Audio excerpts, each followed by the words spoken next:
El defensor del pueblo, Pedro Camasaya. La Defensoría del Pueblo.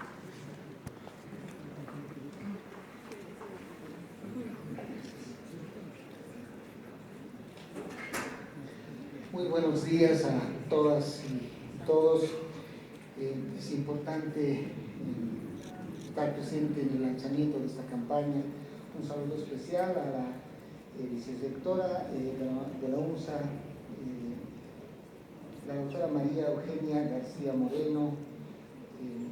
También es importante saludar al director general del régimen penitenciario, al licenciado Juan Carlos Limpias, al representante de la Unión Europea que ha ido apoyando este emprendimiento importante conjuntamente la gente de Proyecto Mundo, el ITI,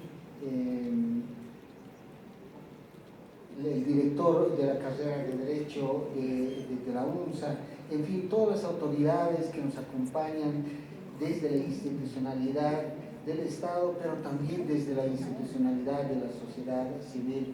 Yo soy muy malo para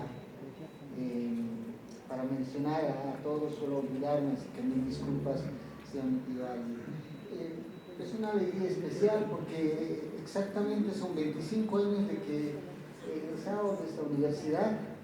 Hace 25 años me he titulado como abogado y volver a estas aulas es una alegría. Ya anteriormente estuvimos ejerciendo la docencia también en posgrado y es un dulce reencuentro. A ver, el 26 de junio se recuerda el Día Internacional en apoyo a las víctimas de la tortura. Esto es importante tenerlo presente.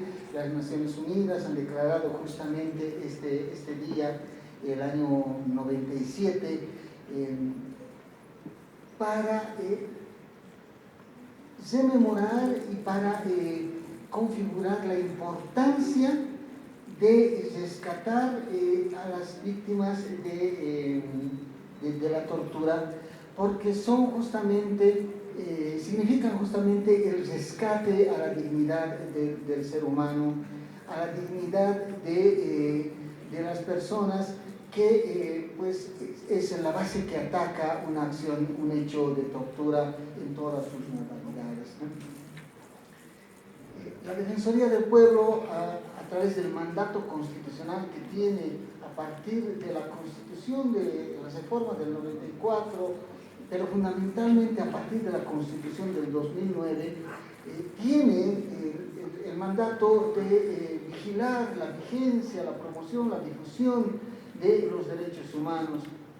Y a partir del 2021, la Defensoría del Pueblo se constituye en el Mecanismo Nacional de Prevención de la Tortura.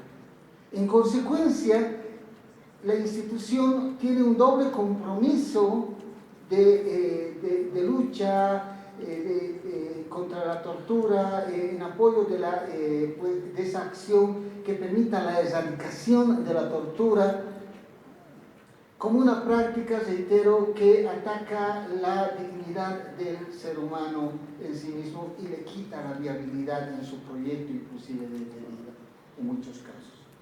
La Defensoría del Pueblo ha realizado múltiples actividades en el cumplimiento y ejecución de ese su mandato constitucional, no solamente desde la perspectiva de capacitación a los funcionarios públicos. Acá estamos con el director del régimen penitenciario.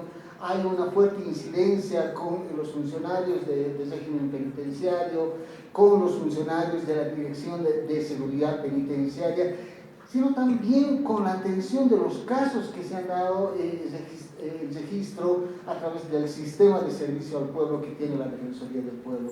Permanentemente, a través de las visitas, verificaciones que tenemos con el Mecanismo Nacional de Prevención de la Tortura, que es un tema que nos va a mostrar el rol que tiene el mecanismo en Bolivia en una exposición, en una referencia que va a hacer posteriormente una funcionaria de la Defensoría.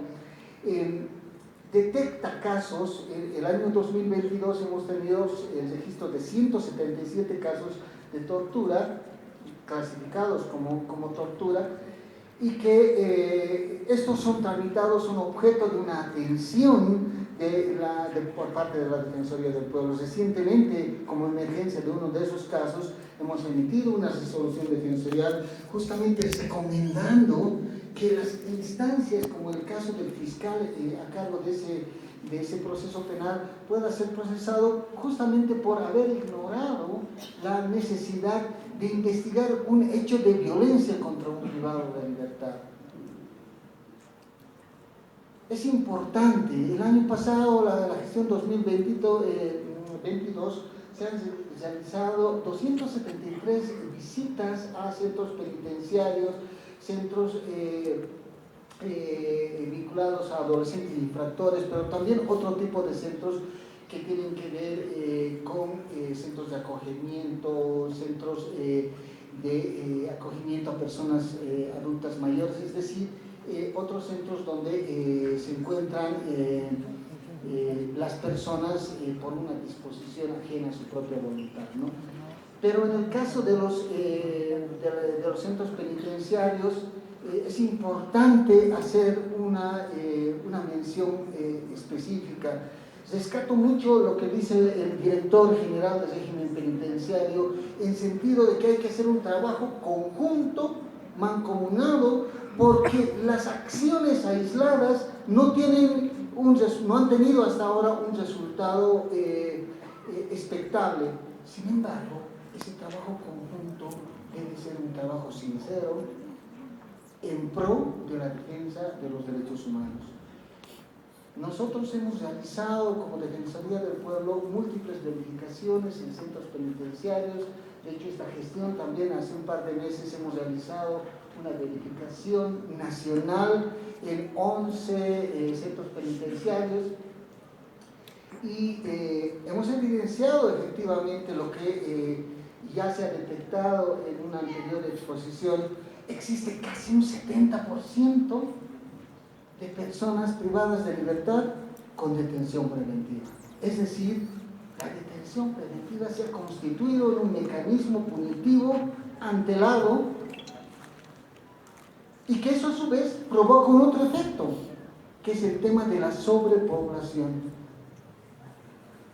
Tenemos un estándar de sobrepoblación que supera el 100% y en algunos otros casos más la capacidad de albergue de personas privadas de libertad en los centros penitenciarios.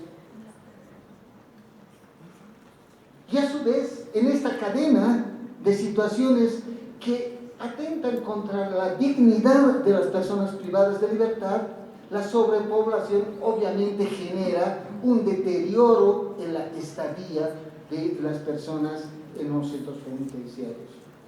Eso sumado con la debilidad de la atención médica, porque debemos reconocerlo, existen algunas limitaciones en esta situación, ha generado un espacio difícil en los centros penitenciarios que básicamente podrían constituir situaciones que confluyen para atentar contra la dignidad de las personas privadas. Siempre tiene que pasar algo. Esto es importante tener presente. Creo que se ha Por eso desmayado les atrás. digo, si no tenemos Eso ya no sé. un reconocimiento de nuestras propias debilidades, no vamos a poder partir hacia a generar una acción conjunta en positivo para toda esta población.